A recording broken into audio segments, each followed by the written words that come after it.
Hello and welcome to everyone to this new presentation of cricket.com. Quite often we see and hear from the cricket fans that a lot of conversation or discourse around the game isn't really oriented by numbers or driven by data, whether it be in the pre or the post match shows or whether it be on air when commentators are commentating on the game. So cricket.com has brought you something which will exactly cater to that audience, which really wants to study numbers, which really wants cricket to be broken down through data and numbers, and at the same time break up a few myths. Okay, so today we have someone with us who's worked with T20 teams across the globe.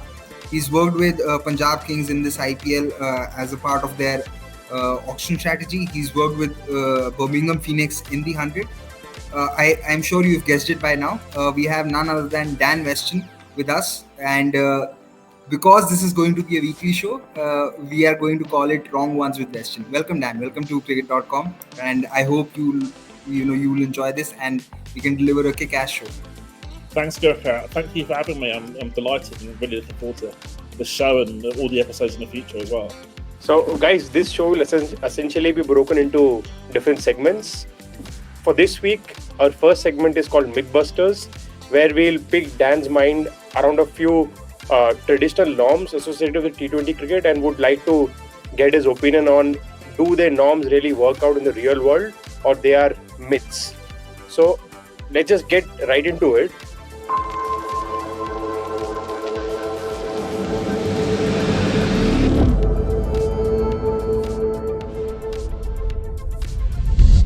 So Dan, first thing that comes to my mind and something that we have been accustomed to hearing by now is no matter what the format is, keeping wickets in hand is the key. What do you reckon about this thought? And do you really feel that this is something which actually works in T20 games per se? It's such an interesting one because I think I can remember when I was 10 years old. I'm now 43. When we were playing school cricket, people saying you've got to bat the overs. You can't go all out before it's the end of the over quota. And I think that this kind of traditional mindset has petered down into professional cricket across all formats as well. Everyone's been brought up with that kind of mentality. Obviously, we saw in the IPL perhaps Punjab trying to make the most out of the resources earlier than other teams. Worked out sometimes, didn't always work out the other times. But I think one game that stood out for me was the time, I think it was against Gujarat. We got, I think, 180, I want to say 188 for 9, I think it was, off 20 overs. And the day before, Delhi got 145 for 4, or there or thereabouts. And we got a lot more criticism for scoring 43 more runs but losing 5 more wickets than Delhi did for kind of nurdling their way to a below par score for 4 wickets down. Now, as far as whether it's a necessary thing to have a wickets in hand, I think that there's not really a wrong or right answer. I think it actually depends a lot on your roster construction and what resources you've got available in terms of squad selection and stuff like that. So if you've got a team that bats all the way down, number 10, for example, like Trent Rockets probably had that in the 100 recently. It's kind of a Andy Flower template. I think there's been quite a lot said about that recently. How he likes to have bowlers who can bat as well. And if you bat all the way down, and that's something that I really encourage bowlers to do in terms of working on their hitting. If they can come in and face 7 balls and hit 3 boundaries or something like that, then that's fantastic. And so just working on their hitting is something I definitely encourage all professional bowlers to do, and obviously anyone who's aspiring to be a professional cricketer as well. So if you bat all the way down, you don't really need to worry about wickets in hand because you've got a number 9, number 10 who's capable of those cameos, 12 off 6, 15 off 7 kind of innings, which 200 strike rate innings of a small knock. 3 of them, and that's 45 off 20 or something like that, So it does add up in terms of what 3 players contributing to one player's output, if that makes sense, in terms of the 20 balls on average, balls per dismissal. So, but then on the flip side, if you've got 4 number 11s from, say, number 8 to number 11, then you have to make different considerations because keeping wickets in hand is much more necessary because of the constraints that you've got from your long tail. and that's a problem, because then if you've got that long tail, then you've got to adopt a more of a negative expectation strategy earlier on in your innings as a consequence, because you can't afford to be bowled out, or can't afford to be 5-6 down after 15 overs. That's a disaster in that situation. So it really depends on the dynamic of your squad, and I'm definitely someone who looks to try and, let's say, upskill bowlers to hit, or also to find a few bowling options out of your top six as well. And I think that really helps with that batting balance and structure. You can, so say for example, you've got 40 bowlers in your top six who can contribute 6 overs between them on average. Then actually that gives you a scope to pick a spare batter at 7, for example, and then have an all-rounder at 8 and a bowler who hits at 9 or something like that. Then that's perfect for a structure. And so having that's the strategy where, I think there's something that India have struggled with a little bit, is that they don't really have those bowling options in the top 6 very much. So they're forced to almost go like 6 batters, an all-rounder and 4 bowlers. And I think that kind of constrains that. So that's possibly why India have had that more defensive mentality earlier on in their T20 innings as well, because they know that their hitting is weak lower down. I have a question, very similar to this, where you spoken about batting depth and having all rounders. But sometimes, as we saw with Rajasthan Royals, they were always caught in the middle of this debate that should they have a fifth bowler or should they have an extra bat. In your view, which is easier to manage? Is managing the fifth bowler far more easier than not having an extra batter? Or do you think an extra batter, teams can do without an extra batter, but they absolutely need the fifth bowler? I think that's a great question, and I think again it comes down to 1, roster construction, and 2 is the understanding of matchups and things like that. So you can get away with a weaker, say two sixth bowlers making a fifth bowler if you're cognizant about matchups, and you can try and sneak in overs against certain batters at the right times. Now, for me, I would always rather, because I advocate more of a kind of high intent attacking style, I'd always rather have an extra batter if I can, because it just gives you that safety net in case it goes wrong on the power play, for example. And then you don't necessarily have to try and do that slow rebuild to try and then hit last 3-4 overs. You've got an opportunity to keep going. So for me, I think it's quite a nuanced question. Again, I would look to try and pick an extra batter, but then, as I say, have some match-up bowling options out of your top 6. So at Phoenix we have Moeen Ali, we have Liam Livingstone, both of them who are obviously very capable bowlers in the top 6.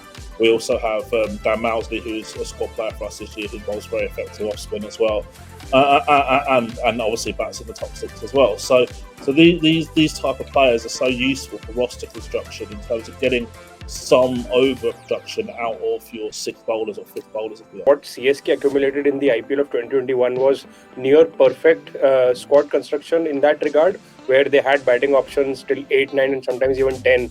So they changed their strategy completely from 2020 to 2021, when in 2020 where they were slightly batting for wicket preservation, whereas in 2021 they just were all in the attack mode, and the results were there for itself to see. They even went on to achieve that rare feat of becoming a team to have lost the toss at Dubai and still win the game, which is a rarity. I mean, as rare as anything.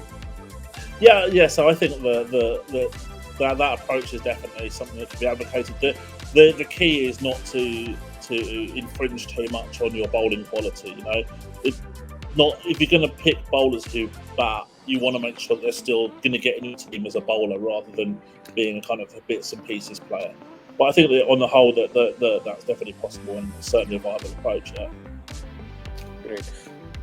So coming back to, just completing this discussion on the mindset of wicket preservation, Dan, is it also got to do with match situations? Like, for example, the point that you made around Punjab scoring 180 against Gujarat. If I remember correctly, it was Rahul Chahar at the end who made valuable contributions. And the mindset was that not mindset, but overall assessment among many experts and commentators was that if they would have preserved certain wickets in hand, maybe they could have scored a little bit higher. Whereas if you go back to India's game against Pakistan in the last T20 World Cup, when India lost wickets up front and Virat Kohli played around a knock with a strike rate of 120, but it was he consumed a lot of balls. But there the assessment was that he steadied the ship.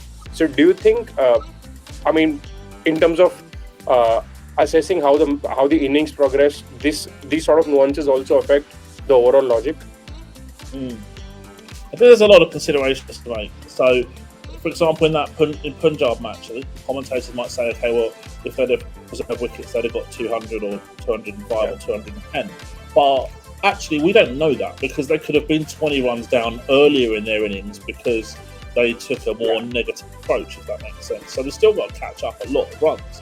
So, and there's also the scenario as well. I think it's important to make the clear point that each innings, both from a player and for a team, is based on almost like a probability distribution curve, you know.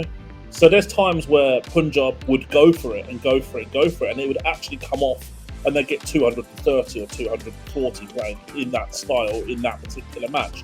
And so there's various outcomes which will have a different percentage chance of happening if you were to look at it in advance of the first ball being bowled out, those 20 overs. Now, going back to the India-Pakistan that you mentioned, Suresh, as well, I think that for me, you've also got to be quite cognizant about your opponent as well. So I look at Pakistan as quite a bowling strong team. They've got some excellent pacers in particular, and competent spinners. But they're not really known for having a big hitting batting lineup. So I think that the kind of steadying the ship against a Pakistan type style team is not necessarily a great strategy, because they're going to chase 150 like no problem at all most of the time, because Babar and Rizwan are going to knock it around for 10 overs and be 70 for one off 10 overs, or 80 for one off 10 overs, or something like that, and they're going to finish it off without much drama. But so that in those type of situations, I do think that teams need to take more. If they say they lose 3 wickets in the power play against a bowling strong team, you have to try and take more of a higher variance approach, and it's almost like you're risking being rolled for like 100, but it's like 100 or 180. You know, you're not getting anything. Your probability distribution is not much in the middle of those, between those two scores. You're either getting rolled or you're putting a big total on board. You know, it's interesting that you've brought up Rizwan and Babar, because we were next going to talk about them only. So in the Mythbusters next part, what we want to discuss is that is the opening pair of Rizwan and Babar absolutely necessary for a team like Pakistan, or do you think they can do better? And in better, not necessarily when I say better that they need to change the personnel, but do you think even the approaches or the relative approaches of both Babar and Rizwan can change to make Pakistan a more potent T20 side? I think I actually quite like their approach because of the way that they've constructed their squad. So, for several reasons. One, we've already spoken about them being a bowler-heavy team, so they're more capable of defending a 150 type score than perhaps England might be, for example, who are more of a batter-heavy team. I also think that it's kind of necessary, because I actually don't rate their other batters that highly, particularly guys like Iftikhar Ahmed or Krishtil Shah. I don't think they're international quality batters. Asif Ali is a good finisher, but on the whole, it's a pretty weak top order after their batters, in my view. Could Azam Khan and Haider Ali improve Pakistan in the long run? That would be something that I would look to try and answer that question at some point. But overall, I think that they do need it, because I think that Pakistan could easily fall into a heap in terms of losing a lot of wickets quickly in a collapse if they don't play like that. Now, the improvement that you have to make to them is they've got to go quicker when they're in a great position. So, like, say they're 100 for naught of 12 overs or something like that. They've got to go straight away. And you know, you've got 12 overs done, you've got 8 overs left with 10 wickets in hand. Everyone can have a hit. And so going at that little bit earlier, having a higher peak strike rate. That would be my intention for those two players rather than anything else. I think that the way they play. Well, this is happening for the first time. I mean, first time ever, I'm actually listening to Dan defending two players who do not play that ultra aggressive brand of cricket that you sort of want everyone to play. So it's a first for me. Yeah, so I think we covered a lot of the Pakistan stuff already, but just generally, I think that even though that's the way that they play generally, that's also suited to the makeup of the Pakistan squad. But I do think that Pakistan can also improve their selection policy a little bit as well. Yeah, so actually, I was just saying that this is happening for the first time. I'm listening to Dan defending two players who do not play that ultra aggressive brand of cricket that you want everyone to play. So this is a first for me. Yeah, it's so interesting because ultimately we should know that, or as a recruiter, as a strategist, we know that about 85-87% of matches in T20 are won by the team who have hit higher boundary percentage than the other team. So that's a critical number. But you can actually win the boundary percentage count in two ways. You can be a batting heavy team or a bowling heavy team. In Pakistan's case, I think they're a bowling strong team. England's case, they're a batting strong team. So they're going to have to take those different approaches.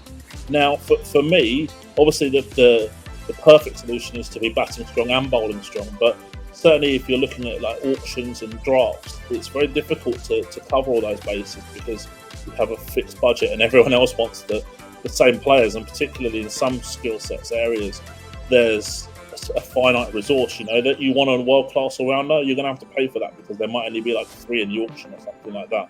So, and if there's 10 teams who want 3 players, if that doesn't go, so the price goes up and up and up and up and up. So because of that, you're paying for the privilege or you miss the skill set.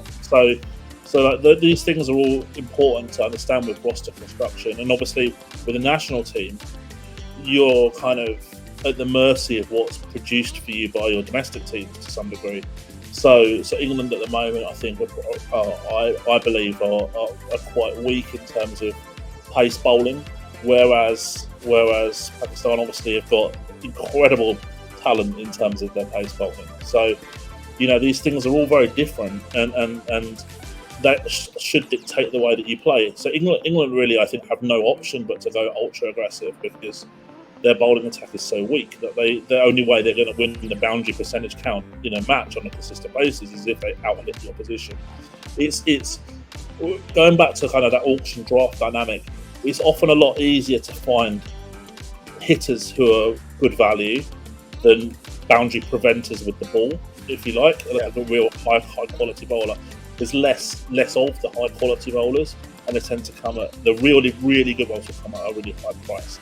So it's a lot easier to kind of create a batting strong team than it is a bowling strong team, which is probably why generally I'm more down the line of an aggressive approach rather than the kind of the Babar or Azam kind of stability orientated approach. Now, Dan, one question that comes up sometimes with respect to Pakistan is that why can't they do something similar with Shadab that what England try and do with Moeen Ali? Like they have 3 or 4 all-rounders. Like they have Khushdeel Shah, they have Shadab, they have Nawaz. Nawaz actually did pretty well against India in the recent game. So why can't they try and do that, and in that bit try and maximize the power play, or sometimes maybe even maximize the first bit of the middle overs, which is from say overs 7 to 10, if not necessarily after that. So do you think that is one thing that they can look to try, or do you think that they personally don't have that resources to try that out successfully, and that will spoil their balance and tinker with their balance a lot more than actually help them? I think that's a really good question. I think that in terms of a batting number, I'm not a massive fan of batting numbers. Number 1, number 2, number 3.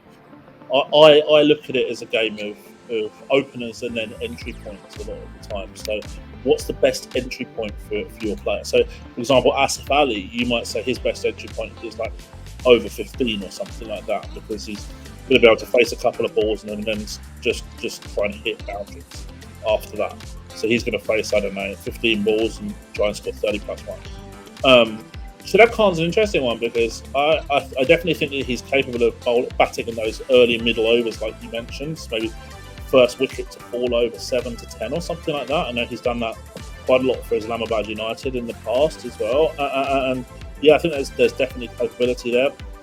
I think that Pakistan are they're a bit like England in some ways, where they're trying to fit a lot of they have tried to fit a lot of openers into the middle order slots. So, for example, Fakhar Zamana's batting 3 right now. He's, I think, a better opener. And there are a lot of calls for Sham Masood to be playing as well. But where do you bat him? Because Baba and Rizwan have those opening spots locked already. So if you're going to bat Sham Masood in your team, he's going to be like number 4. And again, he's very, very similar in dynamic to Baba and Rizwan as well. He's more of an accumulator rather than a devastating hitter, you know? Yeah. So a quick side note on Asif Ali. He mentioned in an interview recently that in every training session he tries to hit 100 or 150 sixes.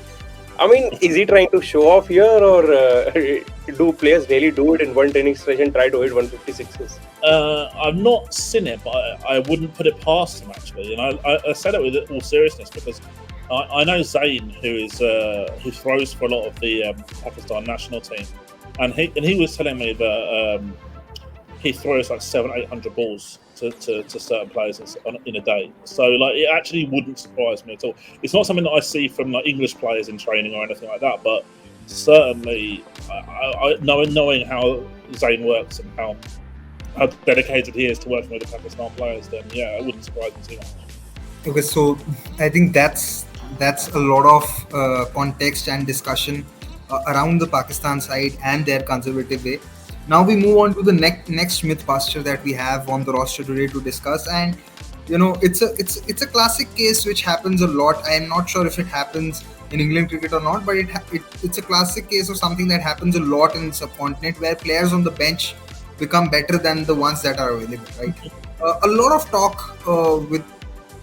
I mean, it happens with England a lot. I mean, especially the England test side, whoever is warming the bench, at least before the baseball era, whoever was warming the bench suddenly looked better than the ones that playing it.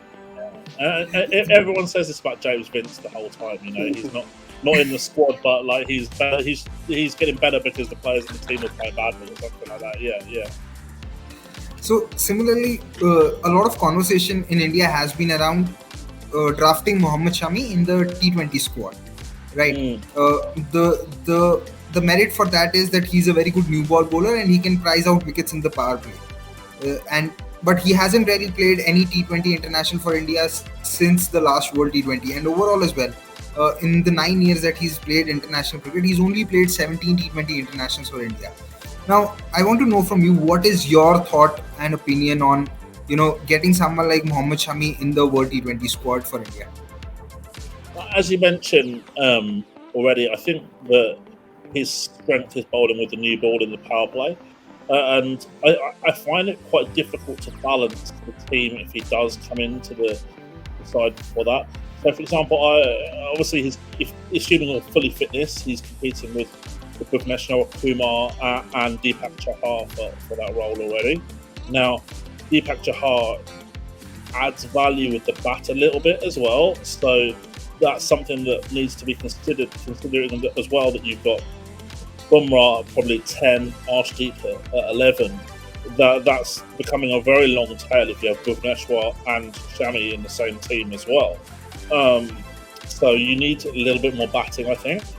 And I don't see Shami as a better new ball bowler than Bhuvneshwar or Deepak Chahar. They're all very high quality players, but I think that I would rather invest in say, a younger player like Deepak Chahar than Shami.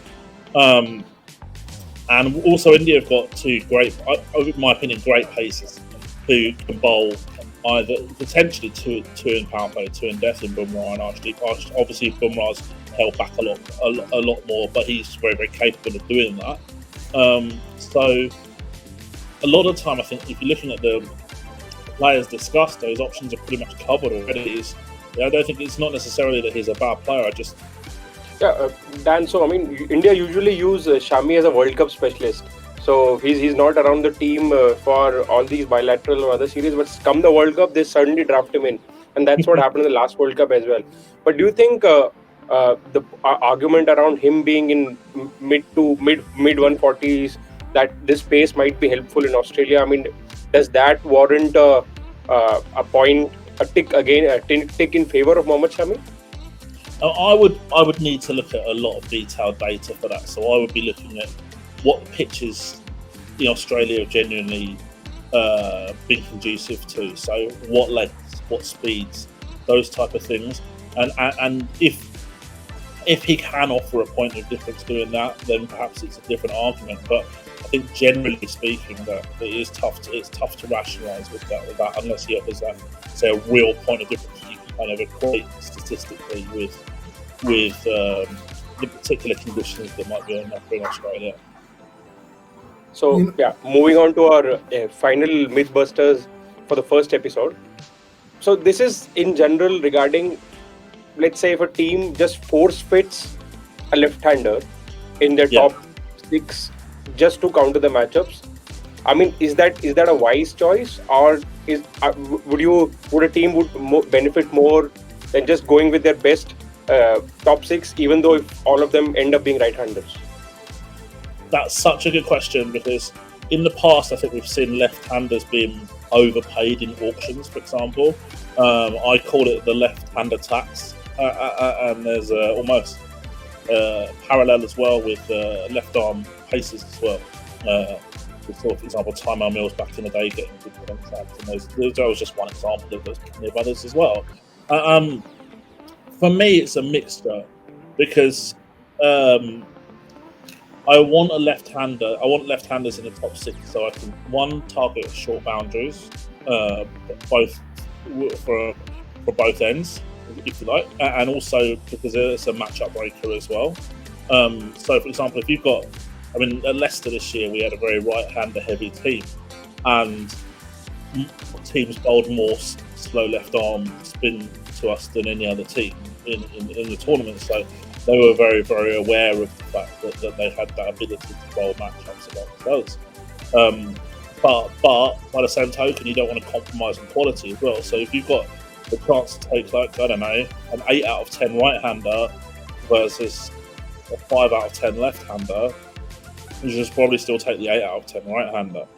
But on the whole, you do want those left-handers for matchups. But hopefully, with your roster construction, that generally evolves anyway. You find players who can do that job. The other way of countering this problem is finding players who I call like bluff right-handers. So someone like Josh Inglis, for example, a guy who's a right-hander, but his numbers against leg spin and slow left arm are really good. So you're almost like you're encouraging the opposition to bowl what they think is a good matchup against you when it's actually a bad matchup for them, if that makes sense as well. So he's like a bluff left-hander. But on the whole, I do think that you do need a left-hander, right-left combos wherever you can. It's an interesting one in the IPL, I think, as well, because for me, spin hasn't been used in the power play perhaps as much as it could have been over the last few years in the IPL. Certainly, there's a lot of, I would say there's a lot of batters in the IPL who are not going to take the game away from you early if you bowl spin at them. And there's probably been some spots where teams haven't been smart on exploiting those matchups, you know. So if you're RCB and you've got Kohli and Faf opening, that's like a no-brainer to bowl left arm spin against those people straight away. But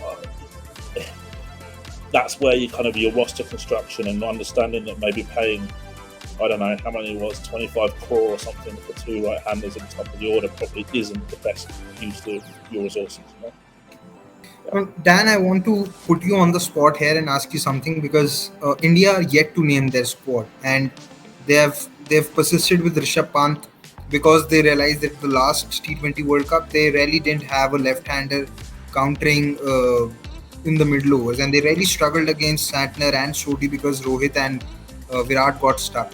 But what has happened is that Rishabh Pant hasn't been able to give them the returns that they need of him, or the returns that you need of a middle order batter. On top of it, his numbers against left arm spin as well in T20 internationals haven't been great. So if you were, a part of the Indian team management, what would you do? Would you drop him, or would you keep him in the squad but not probably start with him in the 11? Or you would probably look at some other alternative, maybe a Sanju Samson, maybe a Rahul Tripathi, or any other name that you can think of. Yeah. Someone who's a bluff right-hander that India can try. Yeah. Okay. Oh, this is such a tough question because I generally think the Rishabh Pant is a generational talent. He really is someone who can be a superstar, and you're looking at potentially all formats as well, which is so rare to find in modern day cricket. We've seen the innings that he plays in Test matches. How many players can play those innings? Very, very, very, very few players can play those innings. But we've seen also in T20 the fact that his, maybe boundary percentage, intent levels have dropped over the last couple of years, and he's not nearly the same player as when he joined the league, a few years ago when he first broke through. Now, my question would be, what is the messaging given to him by his coaches? So, for example, now he's captain at DC. So, is the messaging given to him that he has to be responsible, or does he personally think that he has to play more responsibly because he's captain? I don't know, because I'm not part of that team. But that would be an interesting question, and something that I would try and want to find out as to why he's kind of dialed down that aggression. That he's clearly got that high intent, high power game. He's clearly dialed that down, and the same with India as well. What's his messaging? What role is he being told to play? Because you look at the game against Afghanistan. He scored 20 off 16 balls, but he came in with 7 overs to go. With two wickets down, 125 for 2. I mean, that's the perfect platform to just go out and just hit. But he didn't really do that. So, what messaging is he getting? Does he feel like he needs to score runs to retain his place in the team rather than doing it at a strike rate? And I think that this is a lot of this stuff has to come from coaches as well. And this is something that I feel at Phoenix we've done really, really well with Dan Weston as head coach and Moeen as captain. Is that players are always told to express themselves, to play positively, to take the attacking option when it's required. And that there'll be no repercussions if you take the attacking option and it doesn't work out. But is that the same for Pant at DC or in India? I don't know. But I think he would thrive in the type of environment I've just described that we have at Birmingham. Dan, I want to put you on the spot here and ask you something, because India are yet to name their squad, and they've persisted with Rishabh Pant because they realized that the last T20 World Cup they really didn't have a left-hander countering in the middle overs, and they really struggled against Santner and Sodhi because Rohit and Virat got stuck. But what has happened is that Rishabh Pant hasn't been able to give them the returns that they need of him, or the returns that you need of a middle order batter. On top of it, his numbers against left arm spin as well in T20 internationals haven't been great. So if you were, a part of the Indian team management, what would you do? Would you drop him, or would you keep him in the squad but not probably start with him in the 11? Or you would probably look at some other alternative, maybe a Sanju Samson, maybe a Rahul Tripathi, or any other name that you can think of? Yeah, someone who's a bluff right-hander that India can try. Yeah. Okay. Oh, this is such a tough question because I generally think the Rishabh Pant is a generational talent. He really is someone who can be a superstar, and you're looking at potentially all formats as well, which is so rare to find in modern day cricket. We've seen the innings that he plays in Test matches. How many players can play those innings? Very, very, very, very few players can play those innings. But we've seen also in T20 the fact that his, maybe boundary percentage, intent levels have dropped over the last couple of years, and he's not nearly the same player as when he joined the league, a few years ago when he first broke through. Now, my question would be, what is the messaging given to him by his coaches? So, for example, now he's captain at DC. So is the messaging given to him that he has to be responsible, or does he personally think that he has to play more responsibly because he's captain? I don't know, because I'm not part of that team.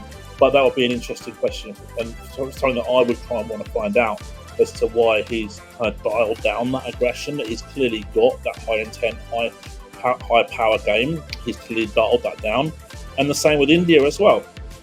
What's his messaging? What role is he being told to play? Because you look at the game against Afghanistan, he scored 20 off 16 balls, but he came in with 7 overs to go. With two wickets down, 125 for 2. I mean, that's the perfect platform to just go out and just hit. But he didn't really do that. So, what messaging is he getting? Does he feel like he needs to score runs to retain his place in the team rather than doing it at a strike rate? And I think that this is a lot of this stuff has to come from coaches as well. And this is something that I feel at Phoenix we've done really, really well with Dan Vittori as head coach and Moeen as captain. Is that players are always told to express themselves, to play positively, to take the attacking option when it's required, and that there'll be no repercussions if you take the attacking option and it doesn't work out. But is that the same for Pant at DC or in India? I don't know, but I think he would thrive in the type of environment I've just described that we have at Birmingham. Do you think maybe it could be somewhere a skill issue? Because this season for Delhi Capitals, he had an average of nearly 30 with a strike rate of 150 plus. But the numbers have been drastically different post the IPL for him in the in the international circuit in T20s. So you think maybe somewhere it could also be a skill issue and not just an intent issue? Or I'll just add a part B to that question. Is it more of a skill issue, or will it benefit Pant more if he's tried in the top 3, where he'll basically sometimes be batting during the fielding restrictions, where he can just get his eye in and then build his innings from there? If he would attack in the fielding with the fielding restrictions, I think that would be one way of doing it. But the problem is, if you're batting in the top 3 or in the power play, I feel like he's got that responsible mindset already. Will he look to try and accumulate?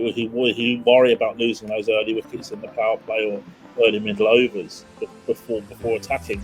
So for me, I mean, I look at him and I think entry point wise, that entry point he had 12th, 13th over against Afghanistan, that was perfect for him.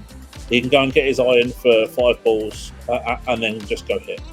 And that's how I would probably utilise him more in this current India setup. Okay, and coming back to the question on skill, I don't see it's a skill issue at all, because we've seen him play some phenomenal innings in Test cricket. I think it's a confused mindset, and that's creating a lack of intent generally.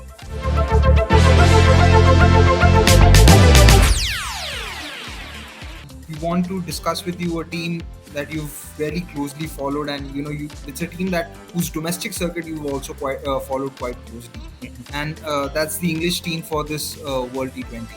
I want to know your initial thoughts on their squad for the World T20, and what do you think could be their chances? Do you see them as potential semi-finalists, or do you see them as favourites, or do you see them struggling to make the semis? I definitely don't see England as favourites. I think that they're one of maybe 5 teams who I think have a similar chance of doing well in the tournament. So look at India, England, Australia, Pakistan, and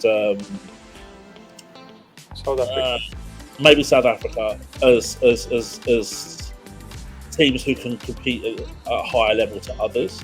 Now, that doesn't necessarily mean that England are favourites or not favourites. The problem for me is that if we're playing in Australia, they're going to play a high intent style, and the boundaries are usually pretty big. So that might not suit them too much. And also, there's a lot of question marks, I feel, about the group in terms of the age dynamic. A lot of players are coming to that stage where perhaps they're in a slight decline, and I don't think that's been proactively managed by their management over the last couple of years at all. They've got big problems in terms of the lack of fitness in their bowling group. No Archer for sure, I think, pretty much. Other injuries, for example, Ollie Stone wouldn't be able to be considered because of his injuries recently. Chris Wokes has had knee surgery. Mark Wood's been injured. So getting those guys on the park at the same time has been very, very difficult for England. And I think that moving forward, they really have to plan not to have those guys available, or a combination of those guys available, because I don't think they've actually played in. I don't think Wood, Wokes, and Archer played in the same team since the 2019 World Cup, which really does say something. So there's a lack of fitness for the bowling group, and I feel that there's no high quality death bowler in Archer's absence. And I've gone with the same kind of, well, I would say tested players, but I think that they do have weaknesses. Would you go power play heavy with Willie and Wokes? But they're not death bowlers. Where does Mark Wood fit in? Bearing in mind that he primarily bowls more, a bit in the power play, but more middle. With Jordan coming as a death specialist, but he's had a tough year, and again, he's not treated particularly well by the age curve either. Where does Sam Curran fit in to balance the team? Livingston and Ali, will they bat too far down for their preferred roles? I think that looks pretty likely now that they're going to shoehorn Stokes into the top four. And the other question, obviously, Bairstow's got a leg injury from playing golf, and Alex Hales is coming. So does Hales start? Does he open with Butler? These are all questions that perhaps we're going to find out a lot more about in the Pakistan series coming up again. Okay, so just for a general understanding of all our viewers, Dan, what do you think is the best 11 that England can field on a day? And based on that 11, what are the areas you feel the opposition will really target them? I drew up an 11 before the show, and this is, bear in mind, this isn't an 11 that I would necessarily want to choose, but it's from the squad that's already been picked. Yeah. We'll come to players that you would have rather chosen in the squad if you had been one of the selectors. So I went with Butler, Hales, Milan, Stokes, Ali, Livingston, Curran, Willie, Wokes, Wood or Jordan, and Rashid. I think that's it's not going to be far off a starting team, I don't think. Problem is there's a problem with death bowling there, big time. I want to ask you something. Although this was tried in very few matches, but I think maybe Rajasthan Royals tried it for 5 games or 6 games. I'm not sure, but they tried opening with Butler and Ben Stokes, and Yes. Ben Stokes actually gave them very good returns with the bat while opening. Do you think England can try and make a case for this World T20 where they open with Ben Stokes and maybe have Alex Hales in 3 and then David Milan at 4? Maybe probably try and rejig the batting order a little bit, or do you think that they're not going to be that flexible enough and Stokes will stay in the middle order only? I actually think that opening is Stokes' best position. But the question for me is how you rejig that, because I wouldn't then switch Hales to 3 because he's only really open. He's been a specialist opener for a number of years. And I'm not a massive fan of square pegs in round holes, if you like. So the way you might do it is if you open with Butler and Stokes, keep Milan at 3 and then bat Harry Brook at 4. Or you move Ali and Livingston up further up the order, and then you bring Brook in a bit lower down. What England had tried in some of the T20 matches this summer was to bat Phil Salt almost like a spare batter and lower down the order, but I don't like that either, because Phil Salt is always open in English cricket domestically. So if you're picking a guy because he's done well opening, then why would you bat him at like 6 or 7? It just doesn't really make any sense to me. So there are ways to jig it around for sure with Brook coming in, or you could drop Hales down, but I don't like it too much. Okay, so Dan, having Milan and Stokes in the middle order, given Stokes bats at the intensity that we have seen him bat in the middle order of T20 games so far, will that make them a little uncomfortable, knowing that there are basically 2 anchors in the middle order? Definitely, yeah, and both left-handed as well. Both left-handers. Yeah, so there's matchup options for opposition, absolutely for sure there, and that's perhaps another reason why you might want to open with Stokes as well, just to kind of eradicate those matchup issues. Yep. And definitely you wouldn't want to do this because he's essentially the best T20 batter going around. But maybe there is a case of Stokes opening with Hills, and maybe Butler drops down to a position which he has batted in the past. Yeah, I just think it's a waste batting Butler lower down the order. The best batter, you want him to place as many balls as possible, don't you? I want to ask you another squad related question, and I had this feeling the last T20 World Cup as well. I felt that given the last T20 World Cup was happening in UAE, there was a very good case for England to bring in someone like Joe Root, because he also brings in, he has a better game against spin than David Millar, and he can also give you a bowling option. And now when we look at, how the World Cup is in Australia, and again, Joe Root may not have as great as a record in Australia, but he's still one of the very technically correct batters going around who can, deal with both the pace and bounce of the Australian pitches. Because one of the reasons why India are also sticking with both Virat and Rohit is because of their games against pace. Do you think there was a case to have someone like Joe Root in the squad, or do you think England are well rounded on the batting front and they probably need not care about Joe Root? I think that Joe Root would be a good player for other teams, but not for England, because earlier on we discussed that batter heavy or bowler heavy dynamic, and England are very batting strong, and they can't afford to have another classical batter, traditional batter, anchor, whatever you want to call them, in that group, because their bowling attack's just not strong enough. Also, if you're looking at the bowling option, yeah, for sure, he provides a really nice match-up option to left-handers. But Moeen Ali does that already. Mo's numbers against left-handers are fantastic over the last couple of years. So that box is kind of already ticked by someone else already in the team.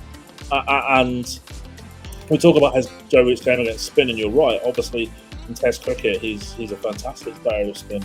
But actually, in T20, he doesn't strike particularly high against any type of spin. So he's more of an accumulator, wicket preserver, if you like.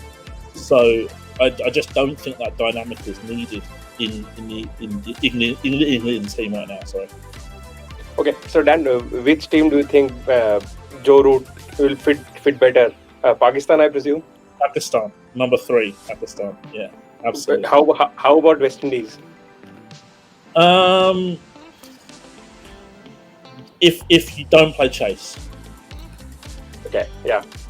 Like a like for like, but bat a bit higher up, maybe. Great. Yeah, West Indies is such an interesting case study from the last World Cup, because they've traditionally had such a high intent style, real aggressive. We're going to out hit you. We're going to score more boundaries than you. And then after they collapsed against England, I felt that they panicked and then played too many anchors or played too conservatively, and they should have just stuck to their natural strengths. Yeah. And of course, we'll have a full episode dedicated to analyzing the West Indies squad for the World Cup. Dan, coming back to England, I mean, who are the players who are not part of the squad which you feel would have really added something valuable? Okay, so a few that I like. More, I think it was well from an age perspective in terms of revigorating the group, because it's going to, let's say for sake of argument, that England go to the World Cup, they don't perform as well as they could do, and there has to be a kind of a clean slate drawn up with a lot of players in their early 30s or mid 30s as well. So there could be that big change.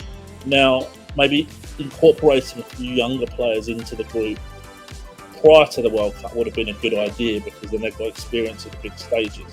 So 2 players that I like a lot in terms of that, the younger players are Will Jacks and Luke Wood, who I think and it wouldn't surprise me at all if, considering the injuries, doubts over some of the pace bowlers, whether Luke Wood actually gets a fall up. It wouldn't surprise me at all.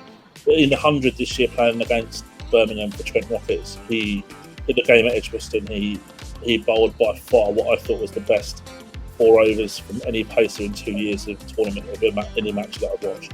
I watched pretty much every single match for every team. So that he really impressed me. We had Luke in the T10 last year. We gave him his first overseas role actually in T10 last year. Excellent power play, bowler, left armour, and can come back for 1 or 2 at the death as well, and has done well doing that too.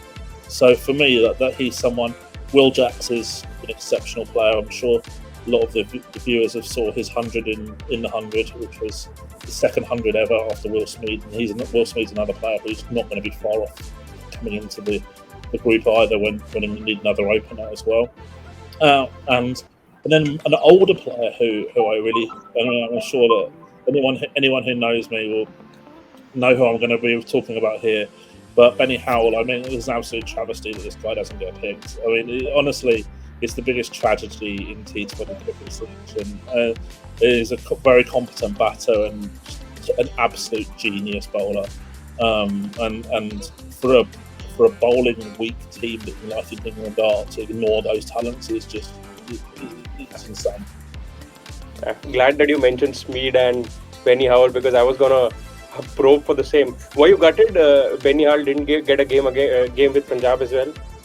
A little bit, yeah, for sure, yeah. I mean, obviously, it's difficult with the overseas combinations when you know that Livingston, Bairstow, and Rabada are going to probably be picked for all of the games, and you're fighting with one spot with five guys or four guys overseas to get that one spot. But yeah, it would have been nice to see him play, because I think that he would have done really well, especially in the second half of the tournament, perhaps when the pitch has been a little bit more worn as well. I think he would have done really well.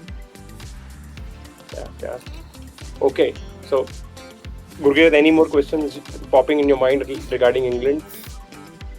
No, I think we've had quite a holistic discussion on England, and we plan to and look forward to doing the same for teams that announce their squad, and keep breaking a few myths and talk about a lot of these sayings and strategies and cliches. How much sense do they make? But I think overall, this was a good episode where we were also able to enhance our own understanding of the T20 format, and I hope the viewers also look forward to doing the same, and keep looking forward to more such episodes. And I hope someone like Dan also enjoyed the questions and thought that this was worth his time. Absolutely, yeah, it's been fantastic. Really enjoyed it, guys. Yeah, and those who are watching us, I'll just request you to just you can also contribute by sending in your questions, something that you really want an answer on, or something that keeps bugging your observations, and we'll just take up everything. So just participate.